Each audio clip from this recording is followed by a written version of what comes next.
everybody. Yep, that's right, you've read the title correctly. Only a couple of months after I release a nice big video stating all of the many reasons why I've never bought an Aston Martin, I've only gone and done it. And so, in today's video, what is it that I have acquired, where did it come from, and what's had to go in order to make room for it?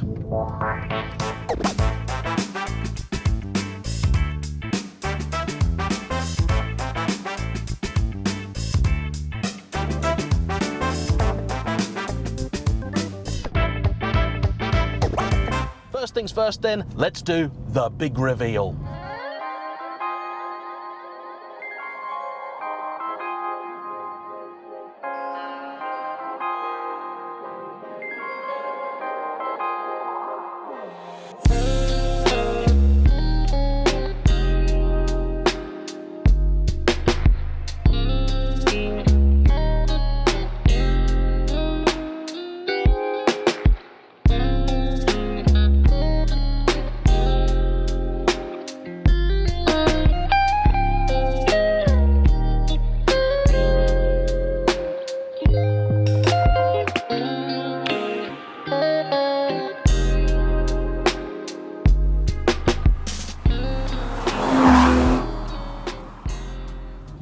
This is a 2009 Aston Martin DB9 Sport Pack. That's significant for a couple of reasons. First off, it being a 2009 means you get the later interior, which is a little nicer than the early cars. You also get a boost in power from the 5.9 litre naturally aspirated V12 from 450 horses up to 470.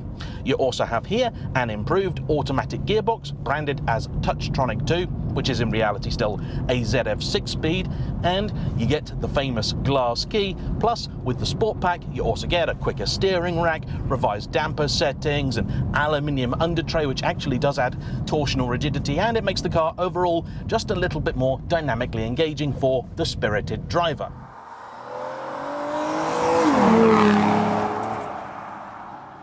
Now, I have said many times that I'm really not sold on the looks of the early DB9. That's the Mark I, this car, that ran from about 2004 until around 2012, when it was replaced by also the DB9, but that we all know is actually really the Virage, if you remember that. I've always felt it's just a little bit too soft. It's lacking that edge that you get with the V8 Vantage and the DBS. For me, the biggest difference between the two is in the rear spoiler. Here it's a little bit too subtle, but on the DBS you get a nice pronounced kick, which gives a bit of definition to the rear of the car. But long-term viewers of the channel will know that actually the really big surprise here is the colour. This car is tungsten silver, and in just about every single review I've ever done of an Aston Martin, I have bemoaned the fact that far too many of the modern generation are either silver, grey, or if you're feeling really fruity, black.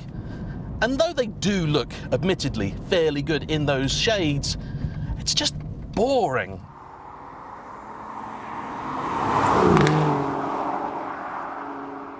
I know you could make the argument that a red Ferrari is just as predictable as a silver or grey Aston Martin, but for me, these cars look so much better when they're wearing an interesting colour.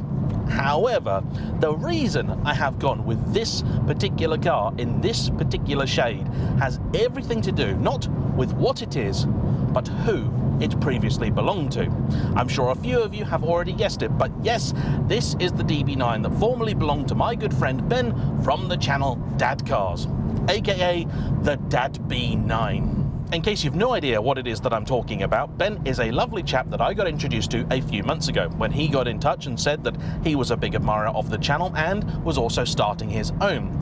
His USP is that he's decided he wants to create a whole series of videos on interesting cars, but ones that he can enjoy with his 4 children.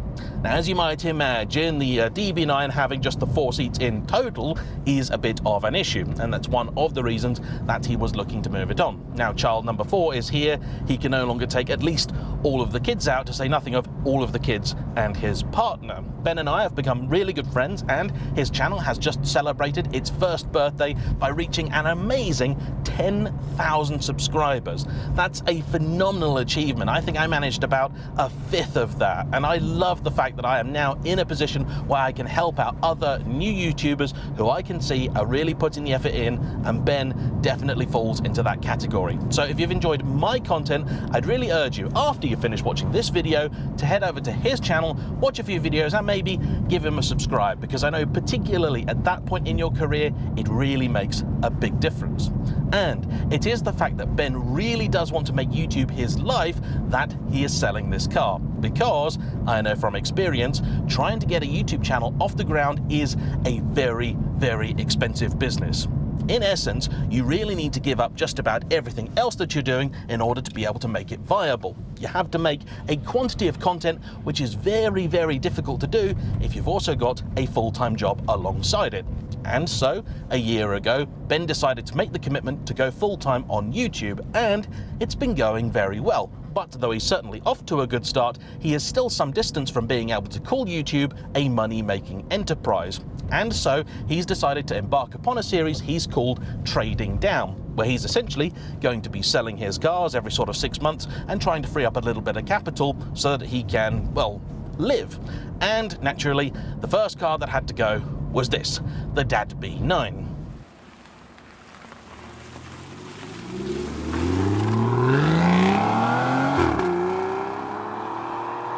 As soon as he said that he was actually looking to move the car on, I have to admit that I was somewhat curious about it. At the time, I had just acquired my Maserati Grand Sport, and I was also looking to move on my Porsche Cayenne Turbo. I know he's also looking to sell his partner's X5 that they use as the family car and replace it with something else, and he'd expressed interest in buying the Cayenne when that was gone. So I did wonder about maybe offering to do him a deal where I would sell him both the Grand Sport, which I know he likes, and also the Cayenne, and essentially get this, plus give him a little bit of money to make up the difference.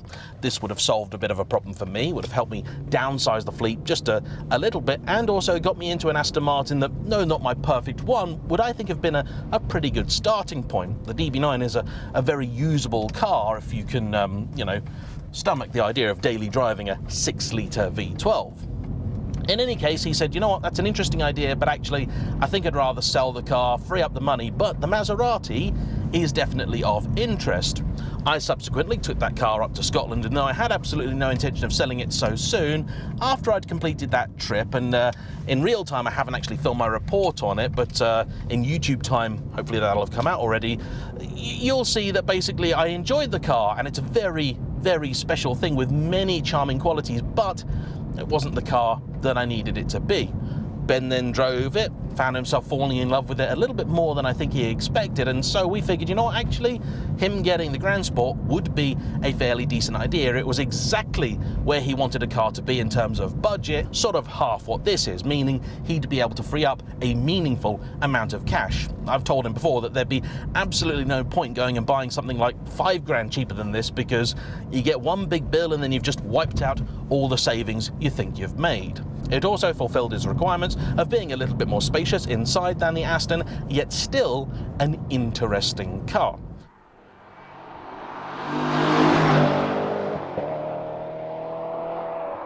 While he was getting this car ready for sale, I also took a deposit on the Cayenne, which by the time you see this video should also be gone. That meant I no longer had 2 cars to give to Ben, and so would have had to have found a lot more cash in order to make up the shortfall. The idea then was that he was going to sell the DB9 and just buy the Maserati off me as a cash buyer.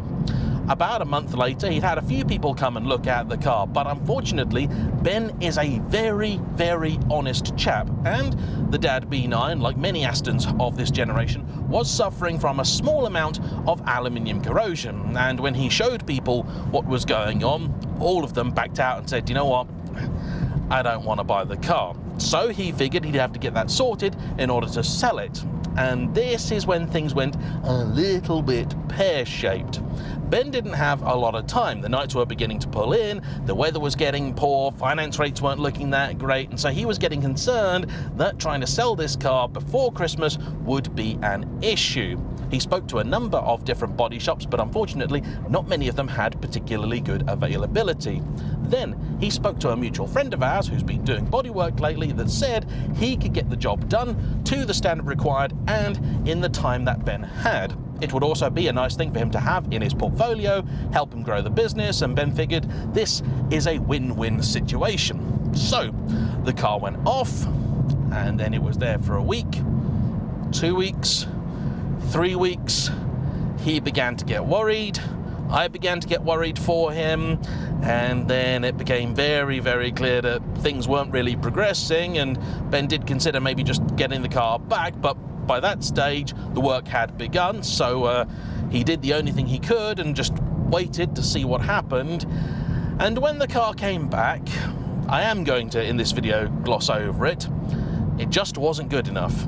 In fact, I would wager that the car was made worse by the job that had been done.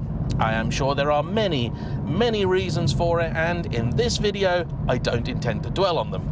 But poor old Ben phoned me up in something of a state. I'm sure all car guys and girls can relate. You've got your pride and joy. This Aston Martin means a huge amount to Ben. He loves it. It is the realization of a dream, not just owning an Aston, but also being able to start a YouTube channel. And it was ruined. It was just ruined. Now, in some of the shots you've seen of this, you may not even notice exactly what has gone on. In future, I might show you. I'm sure some eagle-eyed types have already spotted exactly all of the issues, but suffice it to say, it was then in a state where it definitely couldn't be sold, or at least where Ben would not have been happy to sell it. So he came to me and said, "James, I'm a bit stuck. What do I do? I need to move the car on. I don't know where I can take it. It's now going to be an even bigger job than it was, because not only does some of the original work still need doing, but all the work that has been done in the interim needs to be redone because it's just not good enough." And I had a bit of a head scratch, and in a moment of car guy madness, I said to him, if you're still interested in the Maserati, you could have that as a Part X against this, and I'll buy it off you at the price I know you were hoping to sell it for.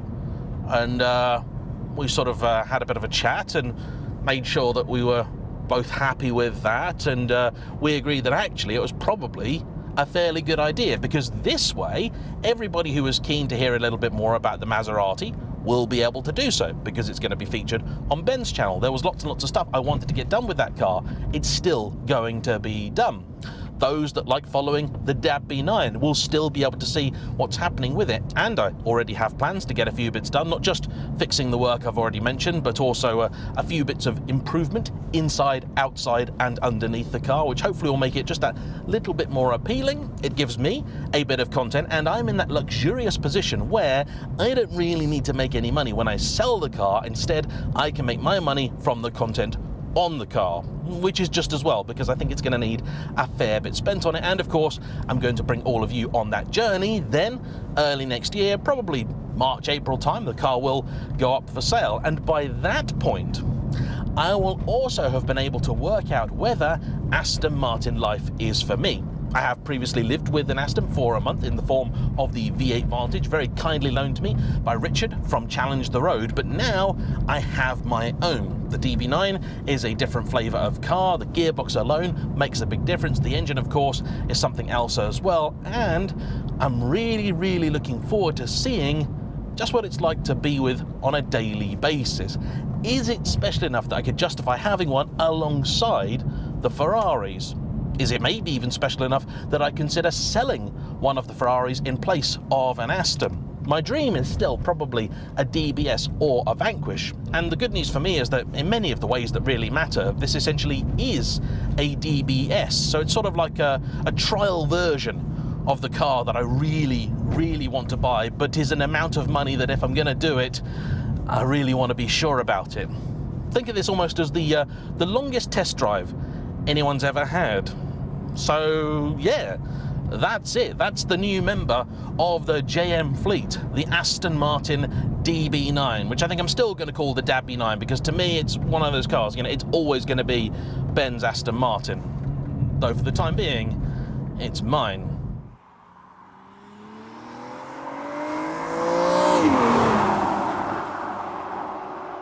with a little bit of luck, if everything has gone to plan, by the time you see this video, the car will have actually been in my possession for about a month or two, such is the nature of YouTube timing. And so I would invite all of you to hop into the comment section and ask me all the things you'd like to know about what it is that I've done, why I did it, and what the DB9 is like to live with, because I'd like to make a video on that very topic fairly soon. So then, all that remains for me to say is a big thank you to Ben for being a great sport and doing me a deal on the DB9 and being a great friend over the last year, and as ever to all of you for watching, to giving me the ability to do daft stuff like this and share it with all of you. And so to finish, a massive thanks to all involved. Don't forget to hit the like button, comment down below and subscribe to not just my channel but Dadcars too, and we'll see you for the next one. Bye bye.